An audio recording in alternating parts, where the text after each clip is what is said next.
Turn the lights down for this, because there's a number that people refuse to print, refuse to say, refuse to put on a house, a number that's been scratched out of hotel rooms, skipped on street signs, changed on number plates, not because it's magic, because it's a symbol that has survived empires, plagues, wars, and revolutions, and it still makes grown adults feel like something is standing behind them. Tonight, we're going to talk about the history of 666. Not the internet version, not the Hollywood version, the older one, the one that smells like dust, ink, and candle smoke. Set the scene.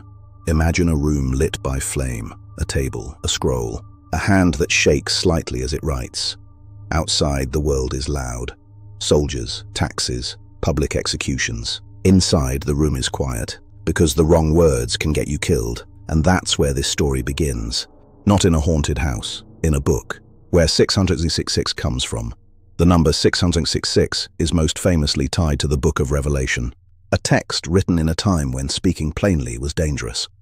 Revelation isn't a neat modern prediction, it's coded, symbolic. Beasts, horns, crowns, fire, and then one line that has echoed for nearly 2,000 years. Let the one who has understanding calculate the number of the beast, for it is the number of a man. And the number given is 666. That line doesn't read like a spell, it reads like a challenge, a puzzle, the old trick. Numbers as names. Here's the part most people don't know. In the ancient world, letters and numbers weren't always separate. In Hebrew and Greek, letters could carry numerical values, so a name could be written as a number, and a number could hide a name. That's not superstition, that's just how writing worked. So when Revelation says calculate it, it's pointing you toward a code. For centuries, one suspect has loomed over this number like a silhouette in fog. Nero, the Roman emperor, a name that still tastes like smoke. Nero's reign was marked by paranoia, cruelty, and spectacle, and after the Great Fire of Rome, stories spread that he blamed Christians. Now here's the creepy part. If you take Nero Caesar and you write it in Hebrew letters, then add up the values, you can land on 6666, a coded accusation, a way to point at a monster without saying his name out loud. Because saying the wrong name could bring the wrong knock at your door. Why that matters. So 6666 may not have started as a supernatural number. It may have started as a political warning. A message to people living under an empire. You know who the beast is. And if that's true, then the horror isn't that the number is cursed. The horror is that it describes something human, power, control, violence, a beast with a face, the detail that makes scholars argue. There's another twist. Some ancient manuscripts don't say 666, they say 616.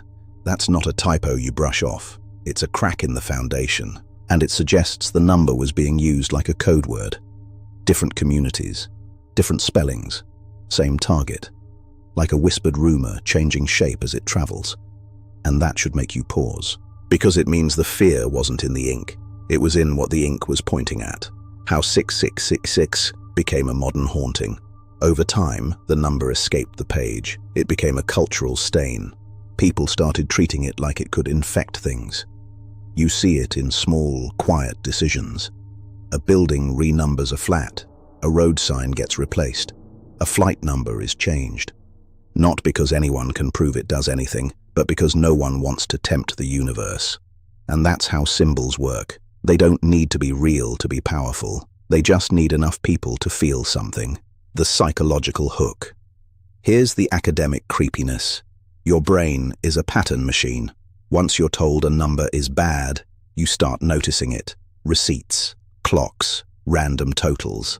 And every time you see it, your body reacts before your logic does. A tiny spike of adrenaline, a tightening in the chest. That reaction becomes the proof. Not proof that the number is cursed. Proof that fear is contagious. So what is 666? A code, a warning, a symbol, a mirror held up to human history. Because the beast in Revelation isn't just a monster under the bed. It's the idea that systems can become monstrous, that power can demand worship, that people can be branded, counted, processed, and that ordinary humans can learn to love it. That's why the number survives. Not because it's haunted, because it reminds us that the worst things we fear have happened before. So if you see 666 tonight, on a screen, on a receipt, on a clock, don't panic. Don't treat it like a spell. Treat it like what it has always been at its core. A warning written in code. A message from frightened people living under a brutal world. A reminder that sometimes the beast isn't supernatural. Sometimes it's political. Sometimes it's human. If you want more dark, historical stories where the real horror is buried in the documents, subscribe. And in the comments, tell me, do you think 6666 was meant as a code for a real person or something bigger? Because once you start looking at history this way, the shadows get a lot longer.